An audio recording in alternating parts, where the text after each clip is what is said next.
오늘 이 밤에 나오신 여러분들, 오늘 또 이 예배를 통해서 하나님께서 여기 서 있는 주의 종을 통해서 하나님이 오늘 나에게 무엇을 말씀하고 계시는지, 오늘도 이 말씀을 통해서 하나님의 음성을 듣고 가시기를 주님의 이름으로 축복합니다. 여기 서 있는 사람의 말이 아니라 하나님이 저와 여러분 한 사람 한 사람에게 주시는 하나님의 말씀을 듣고 가서 그 말씀 때문에 여러분이 세상에서 주지 않는 기쁨, 그 말씀 때문에 세상에서 오지 않는 자유함, 그 말씀 때문에 이 세상의 험한 세상의 파도를 이기고 나갈 수 있는 능력이 오늘 주시는 이 말씀을 통해서 여러분의 마음에 새겨지기를 주님의 이름으로 축복합니다. 오늘 이 본문 말씀을 통해서 우리를 자유케 하는 말씀, 우리를 자유케 하는 말씀, 이 말씀을 함께 우리가 나누고자 하는 것입니다. 오늘 본문 말씀에 보면 34절에서 이렇게 시인은 고백을 하고 있습니다. 우리 한번 다 같이 34절을 한번 같이 읽습니다. 시작. 나로 하여금 깨닫게 하여 주소서. 내가 주의 법을 준행하며 전심으로 지키리이다. 그렇게 말씀하고 있습니다. 이 시인이 고백하고 있는 거지요. 하나님, 나로 하여금 하나님의 말씀을 깨닫게 해 주십시오. 여러분, 깨닫는 은혜가 있기를 축복합니다. 하나님의 말씀을 들어도 무슨 소리인지, 하나님의 말씀을 읽어도 이게 무슨 말씀인지 깨닫지를 못하면 이게 참 아무런 영향력과 능력을 행사할 수 없는 것이지요. 그러나 깨달아질 때 그 깨달아지는 그 속에서 우리에게 주는 놀라운 말씀의 능력이 있고 그 말씀 안에 자유함이 있습니다. 여러분, 하나님의 말씀을 깨닫게 되는 것이 내 인생의 렌즈가 되는 것이고, 그 말씀을 깨닫는 순간에 그것이 내 인생에 마치 어두운 눈을 가진 사람이 안경을 쓴 것처럼 환히 우리의 앞길을 내다볼 수 있는 사람이 될 수 있는 것입니다. 아, 그렇구나.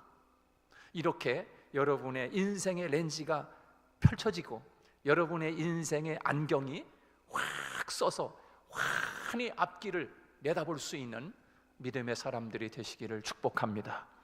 우리가 살면서 이것이 옳다라고 하는 것이 있으면 그것이 우리의 기준이 됩니다. 이것이 옳다, 이 내가 옳다고 깨닫는 그것이 내 인생의 기준이 되고, 그것이 나의 모든 판단이 되고, 내가 알고 있고 내가 옳다고 생각하는 그것이 내 인생의 기준이요, 내 인생의 모든 것이 그것에 판단해서 살아가게 되는 것이지요. 그래서 세상의 사람들도 자신들이 옳다 생각되는 것이 있습니다. 이것이 옳다, 저것이 옳다, 자기 자신이 가지고 있는 그 옳다고 하는 것이 있습니다. 자, 그런데 이 옳다라고 생각하는 기준이 어디로부터 온 것입니까? 옳다라고 하는 것, 세상 사람들이 생각하는 이것이 옳다라고 생각하는 것, 그것이 과연 그 옳다라고 하는 것이 어디서부터 왔느냐라고 하는 거예요. 어디서부터 왔느냐? 세상을 쫓아옵니다. 세상. 그런데 그 세상으로부터 온 것 중에 온전한 것이 어디 있고, 온전한 것이, 여러분, 완전한 것이 어디 있습니까? 세상으로부터 온 것은 완전한 것이나 온전한 것이 결코 있을 수가 없습니다. 성경은 이 세상에 있는 것들은 다 불의하다, 그렇게 말씀하십니다. 온전하지 않다, 불완전하고 변질되었다라고 이야기합니다. 그런데 사람들은 그 온전하다라고 하는 것을 깨닫지 못하고 그 기준을 가지고 살아가게 되지요. 불완전한 그것이 온전한 줄 알고 그것이 기준이 되어 있고 그것으로 사람들을 판단하게 되는 거지요. 불완전한 세상으로부터 온 그것이 옳다라고 생각하고 그것의 기준이 되어 있는 거예요. 여러분, 그래서 불완전한 것을 가지고 살아가다 보니까 인생이 변질되고, 불완전한 것, 온전하지 못한 것을 기준 삼아 그것을 자기 삶의 목표를 가지고 그것을 자기 삶의 어떤 기준이 돼서 살아가다 보니까 삶이 왜곡될 수밖에 없는 것이지요. 왜? 잘못된 것을 쫓아가니까, 그것이 옳은 줄 알고 쫓아가니까 왜곡될 수밖에 없는 거예요.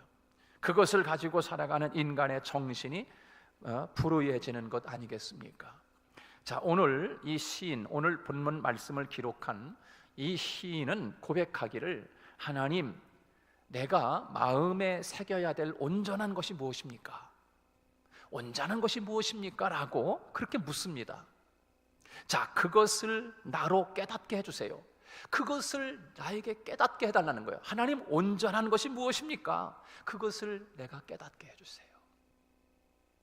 그렇게 하나님에게 물었더니 하나님이 온전한 것을 가르쳐 주시는데, 그것이 주의 법, 그 온전한 것은 오직 주의 법, 하나님의 말씀이라 라고 말씀하고 있는 것입니다. 그래서 시인은 내가 주의 법을 준행하며 전심으로 지키리이다. 아, 이것이 완전하고 이것이 온전한 것이로구나. 하나님의 말씀을 내가 이것을 깨달았습니다. 그러므로 내가 준행하겠습니다. 전심으로 지키겠습니다. 할렐루야. 여러분, 이 고백이 시인의 고백뿐만 아니라 오늘 예배 나온 저와 여러분의 고백이 되어야 하는 것이지요. 주님의 법, 쉽게 이야기하면 하나님의 말씀이지요. 그 안에, 그 하나님의 말씀 안에 속뜻을 이야기하면 하나님의 말씀 속에 담겨 있는 하나님의 생각, 하나님의 말씀 속에 담겨 있는 하나님의 마음, 하나님의 의도, 하나님의 계획, 하나님의 뜻, 그것이 바로 하나님의 말씀이지요. 그냥 말씀 자체, 그냥 소설로 그냥 써놓은 것이 아니라 그 어떤 소설을 써놓은 그 소설 속에는 그 소설을 쓴 작가의 의도가 들어가 있는 거야. 그 소설을 쓴 작가의 마음이 들어가 있고 작가의 마음과 생각이 들어가 있는 것이지요. 하나님의 말씀 안에는 무엇이 들어가 있어요? 하나님의 생각이 들어가 있어요. 하나님의 마음이 들어가 있어요. 하나님의 의도와 하나님의 계획과 하나님의 뜻이 들어가 있습니다. 여러분, 오늘 설교 말씀을 들으면서 하나님의 생각을 볼 수 있기를 축복합니다. 오늘 말씀을 들으면서 하나님의 마음을 볼 수 있어야 돼. 하나님의 나를 향하신 뜻이 무엇인지를, 그거를 강력하게 깨닫고 듣고 따라가는 사람이 오늘 말씀을 잘 들은 사람인 거예요. 여러분, 편지 다 써보셨죠? 편지. 옛날 여기 계신 분들은 다 편지 시대에, 옛날에 지금이야 다 뭐 문자 카톡 시대니까 그냥 카톡으로 왔다 갔다 하지만 옛날에는 그런 게 어디 있습니까? 다 편지 시대지. 여러분, 편지를 구구절절 쫙 써내려가면서 내가 누군가를 그리워하고 사랑하고 보고 싶고 그러면은 그 편지 내용 속에 이게 뭐 직접적으로 사랑하는 거 아니겠어요? 근데 직접적으로 사랑한다라고 노골적으로 쓰지 않고 사랑한다는 말을 굉장히 마음이 쓸쓸하다는 둥, 그립다는 둥, 여러 가지 이런 말로다가 그 편지 내용 속에 쫙 표현하잖아요. 가을이 와서 낙엽이 떨어지는 거 보니, 이렇게 이야기하면 그 사람이 지금 쓸쓸하다는 거야. 마음이 허전하다는 거 아니겠어요? 당신이 필요하다는 거야. 그런데 거기에 맞장구 쳐서 이제 답장을 멋있게, 나도 지금 당신에게 달려가고 싶습니다 라고 이제 편지에 답장을 이렇게 써줘야지 이제 맞장구가 맞는 거 아니겠어요? 그렇게 지금 뭔가를 그립다고 하는 것, 그 편지 쓰는 그 사람의 생각과 마음과 뜻과 의도와 계획을 다 담아서 편지를 싹 보냈는데 이 사람의 편지를 읽고서 아무런 반응이 없다. 어떻게 되겠어요? 편지 쓴 사람이 답답한 거지, 답답한 거지. 여러분, 하나님의 말씀 안에는 하나님의 생각이 들어가 있습니다. 하나님의 마음이 들어가 있고 하나님이 나를 향하신 의도가 들어가 있어요. 하나님이 나를 향하신 하나님의 계획이 들어가 있다는 거예요. 그래서 하나님의 말씀을 가지고 산다라고 하는 것은 단순히 하나님의 말씀을 외우는 것이 아닙니다. 하나님의 말씀을 가지고 산다라고 하는 것은 그 말씀 속에 담겨있는 하나님의 생각을 쫓아 산다. 그 말씀 속에 담겨있는 하나님의 마음, 그 말씀 속에 담겨있는 하나님의 의도, 하나님이 나를 향하신 계획을 따라 산다라고 하는 것입니다. 그게 말씀을 가지고 산다는 것입니다. 하나님의 말씀이 온전한 것이기 때문에 그 말씀을 통해서 우리에게 깨닫게 하시는 하나님의 생각이 온전하고, 그 하나님의 말씀 속에 담겨있는 하나님의 뜻이, 하나님의 의도, 하나님의 생각이 완전하다는 거예요. 너무나 온전하고 완전하기 때문에 아름다울 수밖에 없는 것입니다. 나를 향하신 모든 계획이 너무너무 아름다운 거예요. 하나님의 생각, 하나님의 의도, 하나님의 계획을 따라 살아갈 때 어떤 일이 일어나는가? 어떤 일이 일어나는가? 다시 말해서 하나님의 말씀을 가지고 살면 어떤 일이 일어나는가? 여러분의 인생, 우리의 인생에 따라서 자유함이 주어진다. 예. 하나님의 말씀을 가지고 살아갈 때, 그 말씀 안에는 하나님의 생각이 있다고 그랬어요. 하나님의 마음이 있다고 그랬어요. 그 말씀 안에는 나를 향하신 하나님의 의도와 계획이 있다고 그랬어요. 그것을 가지고 살면 나에게 무엇이 주어지는가 하면 자유함이 주어지는 거예요. 자유함. 그래서 예수 잘 믿는 사람이 누구냐? 진짜 멋있는 신앙인이 누구냐라고 이야기할 때 자유함을 누리며 살아가는 사람이 예수를 잘 믿는 사람입니다. 그 자유는 방종이 아닌 것입니다. 말씀을 통해서 온 자유함입니다. 이 세상에 있는 모든 것으로부터 자유함을 얻게 되는 것입니다. 이 세상으로부터 자유함을 얻게 되는 거예요. 여러분, 그런 분들이 되시기를 축복합니다. 여러분, 정말 이 세상으로부터 자유합니까? 여러분, 한번 오늘 이 말씀을 들으면서 여러분 한 사람 한 사람이 한번 여러분 자신에게 한번 물어보세요. 나는 정말 이 세상으로부터 자유한 사람인가? 세상으로부터. 요한복음 8장 32절에 우리가 잘 아는 말씀이 있습니다. 다 같이 한번 해볼까요? 진리를 알지니 진리가 너희를 자유케 하리라. 그 말씀이 있어요. 진리를 알지니 그랬습니다. 여기에서 이 진리는 하나님의 말씀이 아닙니까? 또한 예수 그리스도가 말씀이십니다. 진리를 알지니 그랬어요. 여기서 안다, 진리를 안다라고 하는 말은 그 야다라고 하는 히브리어에서 파생된 단어입니다.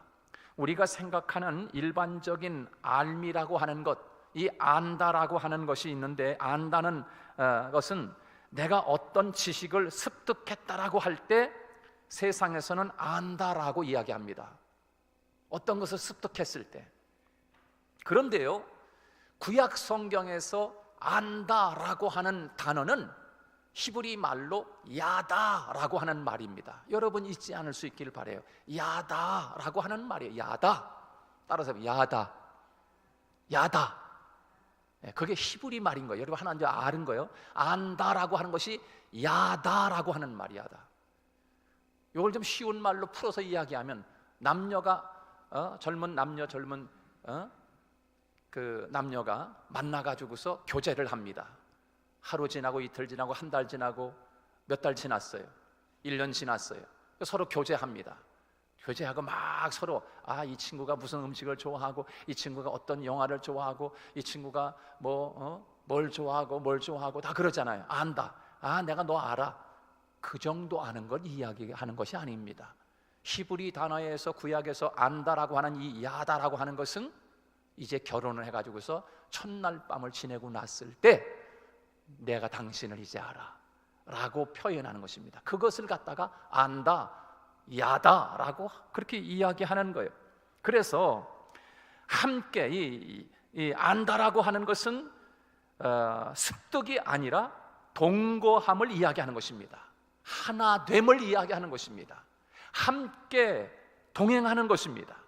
너희가 진리를 알지니 요한복음 8장 32절에서 진리를 알지니라고 하는 이 진리를 안다라고 하는 말은 내가 말씀을 아는구나, 그런 뜻이 아니라 말씀과 일치가 되어 연합이 되고 하나가 되어 그 말씀과 함께 내가 지금 동행한다라고 하는 말입니다. 그런 뜻인 거예요. 우리가 말씀과 동행한다라고 하는 것은 조금 전에 제가 말씀드린 것처럼 하나님의 생각과 동행하고요, 하나님의 말씀을 안다, 하나님과 말씀과 동행한다라고 하는 것은 하나님의 생각과 동행하고 그 안에, 진리 안에 들어있는 하나님의 마음과 동행하고 그 진리, 말씀 안에 들어있는 하나님이 나를 향하신 의도와 계획과 하나님의 뜻과 일치시키는 것을 의미하는 것입니다. 이것이 진리를 알지니라고 말씀하고 있는 것입니다. 자, 이렇게 하나님의 생각과 하나님의 마음과 하나님의 뜻, 하나님의 계획과 동행할 때 어떤 일이 일어나는가? 어떤 일이 일어나는가?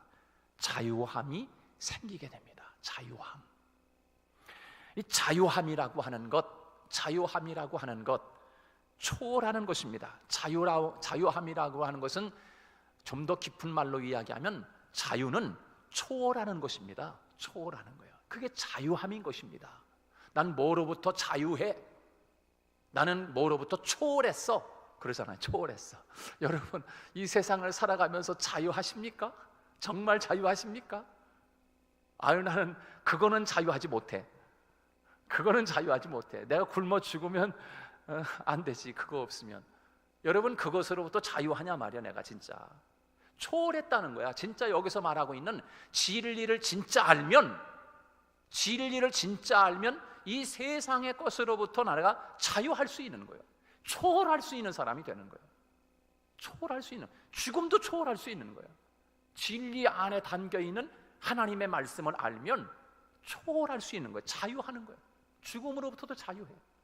그래서 예수 믿는 사람이 그래서 무서운 거라고. 총 앞에, 총뿌리 앞에서도 무서운 게 왜? 죽음으로부터 자유하기 때문에. 죽으면 나는 산다, 영원히. 여러분, 자유하는 거, 자유하는 거예요. 이게 자유인 것입니다. 자유. 문제를 넘어서는 것을 이야기하는 것입니다. 돈에서 자유하다 하는 말은 돈을 초월했다라고 하는 것이지요. 사람의 관계에서 자유한 사람, 사람의 관계 때문에 그럴 때 생기는 상처가 있습니다.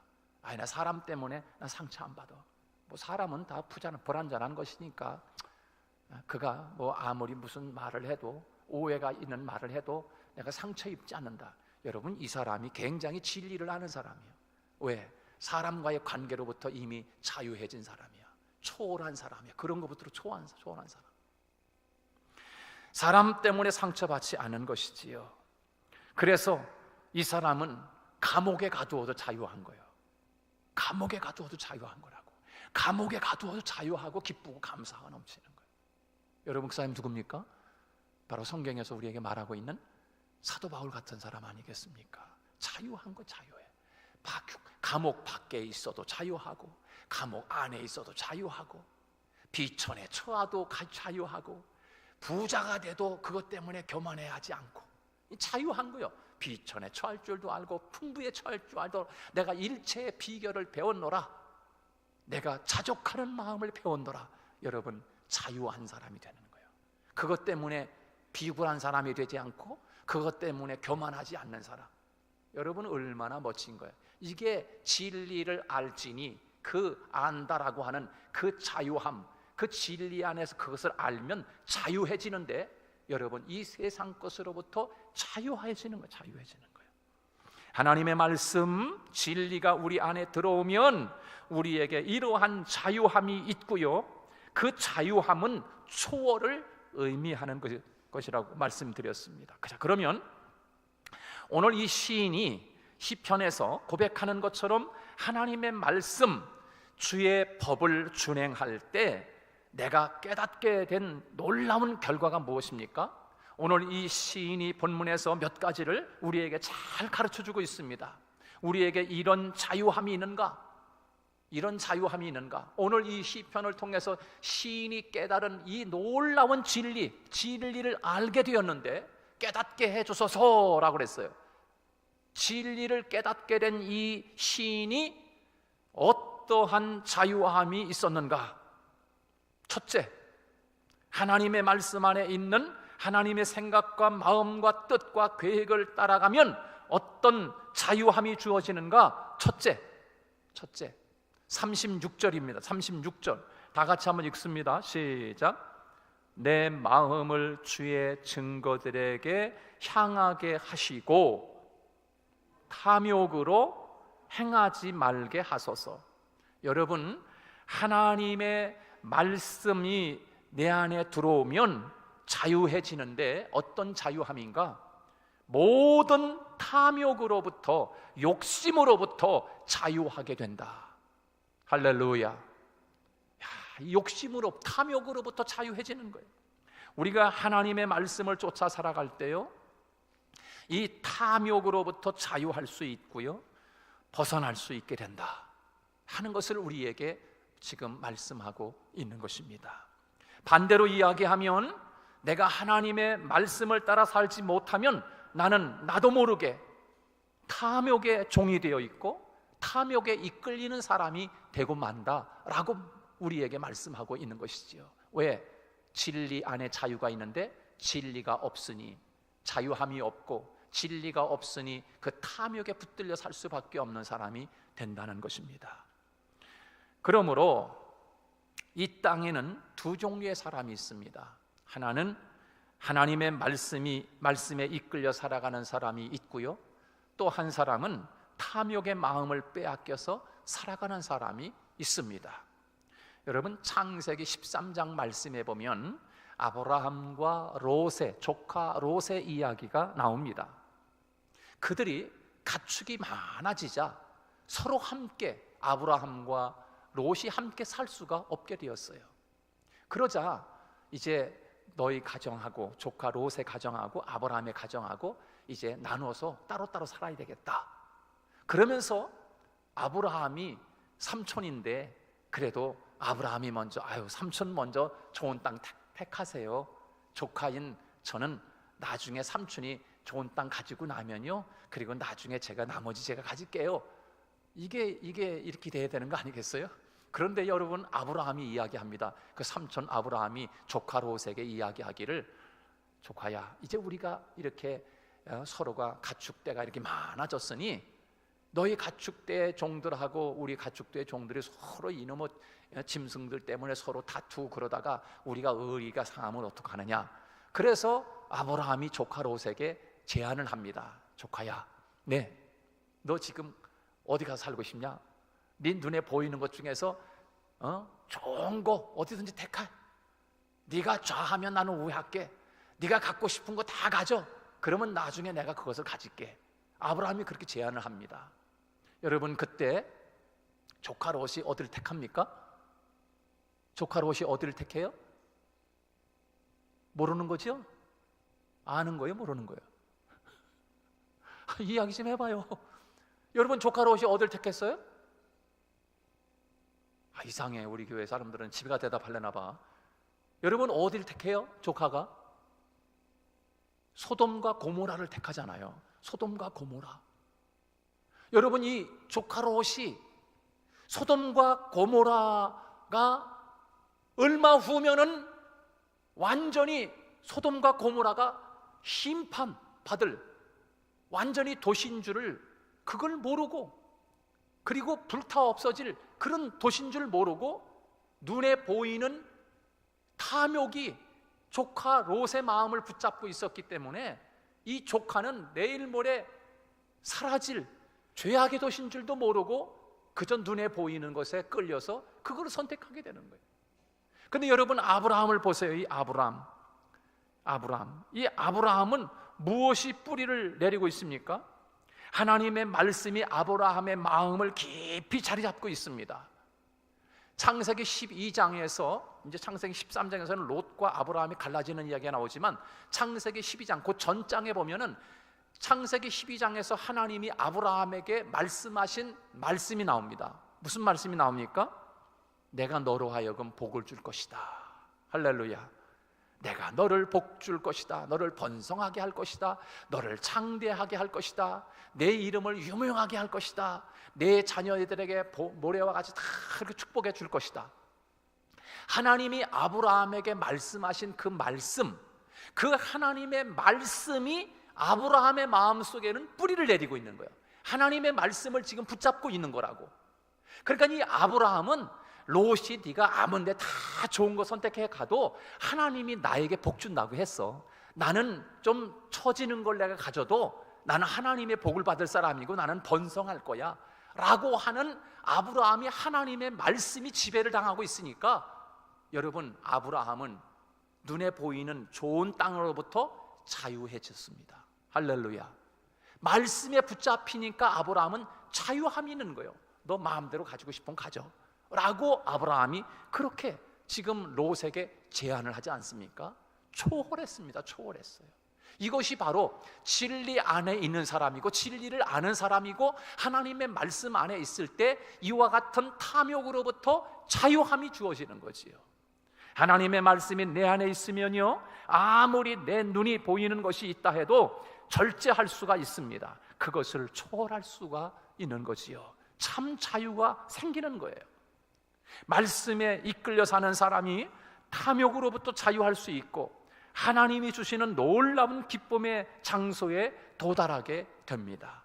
여러분, 이 땅의 많은 크리스찬들이 왜 그들의 삶이 무너지고 쓰러지고 넘어집니까? 왜 예수 믿는 사람이 그래야 하는 것입니까? 문제는 하나님의 말씀을 놓쳤기 때문입니다. 그러니까 탐욕에 넘어지는 거예요. 탐욕에. 말씀이 자기를 붙잡고 있지 않아요. 말씀이 없어요. 그러니까 넘어질 수밖에 없는 거라고. 하나님의 말씀을 마음에 붙들고 살면 자유케 되는 삶을 살아가게 되는데 무엇으로부터 자유한가? 탐욕으로부터 자유할 수가 있는 것입니다. 이것이 하나님의 말씀이 우리에게 주는 능력이고요, 이것이 하나님의 말씀이 우리에게 주는 참 자유가 아니겠습니까? 말씀 안에 자유가 있는 거예요. 초월할 수 있는 자유가 있는 거예요. 두 번째로, 하나님의 말씀이 우리를 자유케 하는데 무엇으로부터 자유케 하는가? 하나님의 말씀을 깨닫게 되면 그 깨달은 하나님의 진리 안에서 우리가 자유해지는 사람이 되는데, 초월할 수 있는 사람이 되는데 무엇으로부터 초월할 수 있는 사람이 되는가? 오늘 본문 37절 말씀입니다. 우리 한번 같이 읽습니다. 37절 시작. 내 눈을 돌이켜 허탄한 것을 보지 말게 하시고 주의 길에서 나를 살아나게 하소서 그랬어요. 무엇으로부터 자유할 수 있다고 말씀하고 있습니까? 허탄한 것으로부터 자유케 해주십니다. 허탄한 것, 허탄. 하나님의 말씀이 마음에 있는 사람은 이것이 허탄한 것이지 이것이 영원한 것인지 여러분 분별할 수 있는 사람이 됩니다. 하나님의 말씀을 깨닫고 살아가는 사람, 그 진리를 아는 사람은요, 진리를 아는 사람은 일시적인 것을 알고 영원한 것을 압니다. 잠시 있다 사라질 것인지 영원한 것인지 그게 분별이 가는 것입니다. 누가 진짜 예수 잘 믿는 사람이냐? 너무 이 세상에 잠시 있다 없어질 것 때문에 아웅다웅하면서 생명을 내거는 사람, 가장 미련한 사람인 거예요. 여러분, 영원한 것을 볼 수 있기를 주님의 이름으로 축복합니다. 갈라디아에서 보면 사도 바울이 허탄한 것과 신화를 멀리하라고 그랬어요. 허탄한 것과 신화를 멀리하라. 우리 마음에 만들어 놓은 우상을 이야기하는 것입니다. 우리 마음에 만들어 놓은 우상, 그게 허탄한 것이고 신화인 거예요. 사람들이 만드는 우상은 두 가지가 있습니다. 사람들이 만드는 우상, 첫째는요, 눈에 보이는 형상으로 된 우상이 있고, 또 하나는 눈에 보이지 않는 마음에 만들어낸 실체가 아닌 없는 것인데 있는 것처럼 만들어내는 신화들이 마음속에 만들어집니다. 이게 허탄한 거. 없는데 있는 것처럼 보이지 않는 형상을 지금 만들어 놓고 있는 것이지요. 더 무서운 것은 눈에 보이는 그 허상이 아니라 눈에 보이지 않는 마음에 만들어내는 그 허탄한 것이 우리 인생을 아주 힘들게 만듭니다. 그것이 우리의 정신을 파괴시킵니다. 자꾸 허탄한 것이 내 마음속에서 막 보여지는 거예요. 우리 정신이 이상해지는 거예요. 마음을 괴롭히고 마음을 파괴하게 됩니다. 그것이 눈에 보이지 않는 구상이. 하나님의 말씀이 우리 안에 들어오게 되면 그것이 보입니다. 허탄한 것과 신화가 그리고 영원한 것이 무엇인지 그것을 알게 되고 분별이 되는 것입니다. 여러분, 베드로전서 2장에 보면 우리 인생이 이 땅에 있는 모든 것이 들의 풀과 같고 이 세상의 영화가 우리 인생의 가장 아름다운 것 같은데 그것이 풀의 꽃과 같다, 그렇게 이야기하고 있어요. 여러분, 바람이 불고 때가 되면 그 아름답게 생각되어졌던 우리의 인생의 그것들이 다 풀과 같이 시들어버리고 만다는 거예요. 여러분, 이 세상 사람들이 실체라고 생각하는 그것이 때가 되면 허탄한 것이처럼 다 시들고 마르고 사라져버린다는 것이지요. 그런데 영원한 세세토록 있는 것이 있는데 그것이 무엇입니까? 오직 하나님의 말씀은 세세토록 있도다, 그렇게 말씀하고 있어요. 하나님의 말씀은 사라지지 않는 것입니다. 하나님의 말씀은 영원히 있는 것이에요. 우리가 보이는 허탄한 것, 그것이 아름답게 보이는 것이지만 그것이 다 풀의 꽃과 같이 시들어버리고 말라버리고 사라져버리고 만다. 그러나 하나님의 말씀은 영원하다, 세세토록 있다. 여러분, 마음에 허탄한 것을 만들어 놓고 쫓아가는 사람은요, 그것이 무너질 때 그 인생도 함께 무너져 내리게 되어 있습니다. 허물을 경험하게 됩니다. 그러나 하나님의 말씀을 쫓아가는 사람은 그 말씀이 영원히 있는 것이기 때문에 그의 인생이 영원히 반석 위에 세워진 것처럼 그렇게 살아갈 수가 있게 되는 것이지요. 여러분, 이 시인은 고백합니다. 하나님, 내가 허탄한 것을 쫓아가지 않게 하옵소서. 우리는 허탄한 것이 아닌 영원한 말씀을 붙들고 살아가야 할 줄로 믿습니다. 진리 안에 자유가 있는데 어떤 자유인가? 이 세상에 허탄한 그것들로부터 자유할 수 있게 된다 하는 것입니다. 세 번째로, 말씀은 우리를 자유케 하는데 무엇으로부터 자유할 수 있게 하는가? 세 번째, 마지막 39절입니다. 우리 다 같이 한번 읽습니다. 39절 시작. 내가 두려워하는 비방을 내게서 떠나게 하소서. 주의 규례들은 선하심이니이다. 무엇으로부터 자유한다고 그랬습니까?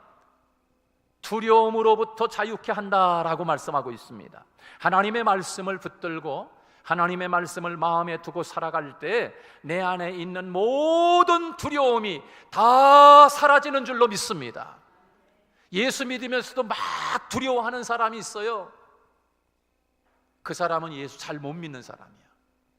예수 믿는 사람은, 진짜 예수 잘 믿는 사람은 총뿌리가 내 목에 들이대도 두려워하지 않는 거예요.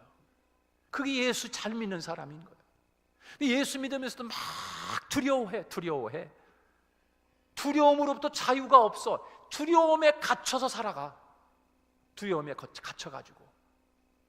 하나님의 말씀을 붙들고 말씀을 마음에 두고 살아갈 때 내 안에 있는 모든 두려움이 다 사라지게 되는데, 말씀이 두려움을 이기게 하고요, 말씀이 두려움을 극복하게 하는 능력이 있는 줄로 믿습니다.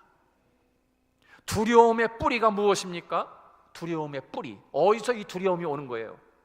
저쪽에 어디서 두려움이 옵니까? 두려움의 뿌리가 어디서 옵니까? 두 가지입니다. 두려움은 여기서 오는 거예요. 근본적으로 첫째, 죄를 짓게 되면 두려움이 옵니다.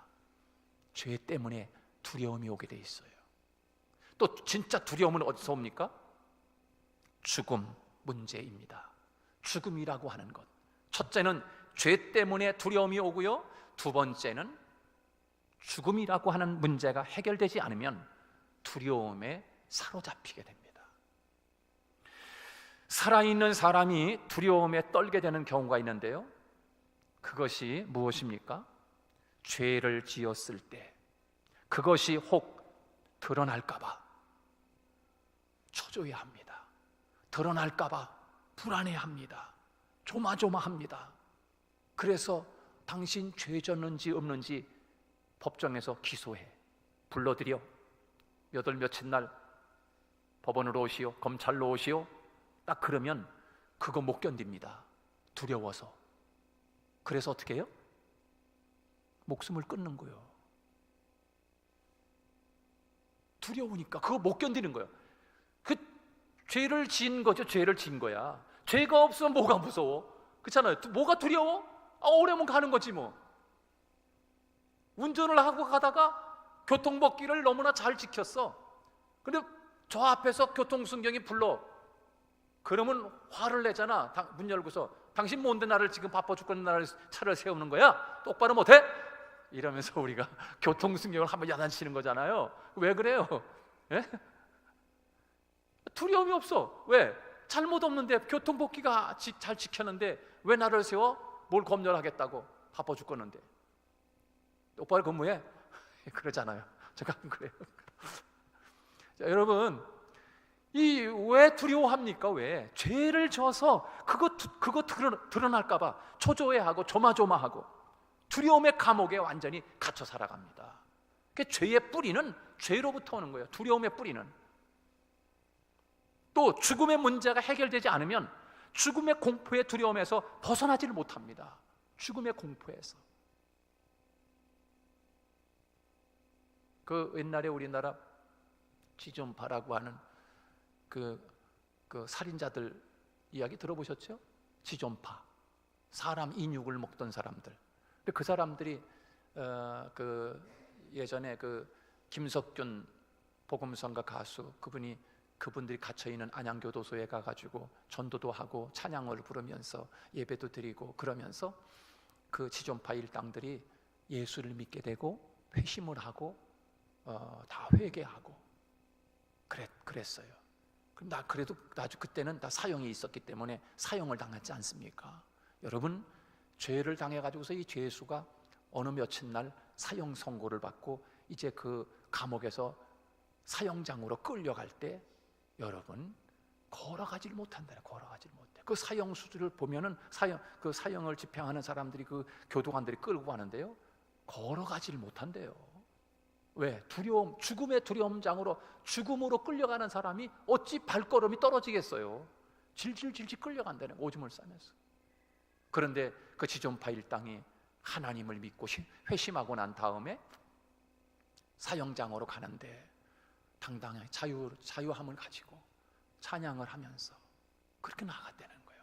그걸 보면서 야, 이 사람들이 어떻게 이렇게 저렇게 당당할 수가 있을까? 저렇게 자유함이 있을까? 어디서 온 겁니까? 진리이시고 말씀이신 예수 그리스도를 마음속에 모시고 있기 때문에 두려움이 그를 잡지 못하고 있는 거야. 자유함이 있는 거야. 두려움에서 자유함이 있는 거라고. 자유함이. 여러분, 그런데 하나님의 말씀이 우리 안에 들어오는 순간 바로 이 두 가지 문제, 죄의 문제로부터 해방되는 거예요. 할렐루야. 죽음의 문제로부터 우리가 해방되는 거예요. 이 두 가지 문제가 해결되는 거 아니겠어요? 말씀이신 예수 그리스도가 우리 마음에 오시면 그분을 믿는 순간에 우리는 모든 죄에서부터 자유함을 얻게 되는 줄로 믿습니다. 죄로부터 해방되는 거예요. 주님이 나의 모든 죄를 주님이 십자가에서 완전히 해결해 주셨기 때문에 죄로부터 자유함이 되는 거예요. 담대할 수밖에 없는 거라고. 예수 그리스도, 말씀이신 예수 그리스도가, 진리가 내 안에 와 있으면 우리는 영생이 주어지게 되면서, 영원히 사는 것이 내 안에 주어지게 되면서 죽음의 문제가 완전히 해결되는 거죠. 그래서 예수를 마음에 믿는 사람은 죄의 문제와 죽음의 문제가 해결받은 사람들인 거예요. 그래서 예수 믿는 것이 얼마나 복된 것인 거예요. 여러분, 두려움에서부터 해방된 사람, 두려움으로부터 자유가 주어진 사람, 하나님의 말씀 안에는 두려움으로부터 자유케 하고 그걸 초월할 수 있는 능력을 우리에게 주시는 줄로 믿습니다. 하나님의 말씀은 우리를 자유케 하는데 탐욕으로부터 자유케 합니다. 하나님의 말씀 안에는 허탄한 것으로부터 자유하게 하고요, 하나님의 말씀 안에는 두려움으로부터 자유하게 합니다. 바로 그 두려움은 죄로부터의 자유요, 죽음으로부터, 두려움으로부터 자유인 것입니다. 여러분, 이 축복, 오직 하나님의 말씀 안에 우리에게 이와 같은 자유함이 있다는 것을 오늘 시편을 통해서 하나님이 우리에게 말씀하고 있는 것입니다. 오늘도 이 놀라운 하나님의 말씀 안에서 살아가는 저와 여러분 되시기를 주님의 이름으로 축복합니다. 기도하겠습니다. 하나님, 고맙습니다. 오늘도 주의 말씀을 통하여 참 자유가 무엇인지를 깨닫게 하시니 감사합니다. 하나님, 이것을 깨닫게 하소서. 내가 주의 법을 쫓으리이다. 이것을 깨닫게 하소서. 내가 전심으로 지키리이다. 고백했던 시인의 고백이 오늘 우리의 고백이 되게 하여 주시옵시고, 주님, 탐욕으로부터, 주님, 허탄한 것으로부터, 두려움으로부터 자유함을 가지고 살아가는 진정한 하나님의 사람들이 되게 하여 주옵소서. 예수님 이름으로 기도하옵나이다. 아멘.